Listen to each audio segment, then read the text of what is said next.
Assalomu alaykum, hurmatli kuzatuvchilar. Biz mana qisqa muddatli stajirovkamizdan keyin yana o'z ish joyimizdamiz. Urganch shahrida Surjimet klinikada ish faoliyatimizni davom ettiryapmiz. Bemalol kelib murojaat etsangizlar bo'ladi.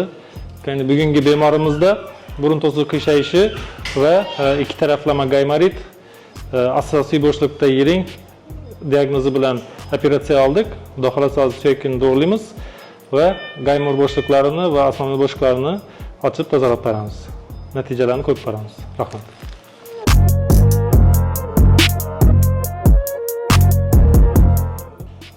Gördünüzmü? Bu yerdan endi olindi suyak. Bunda qiyshiqchayi. Уже bana yo'l ochildi. Bu yerni bemalol ochib bilamiz. Shunda perforatsiya bo'lmaydi. Tamam.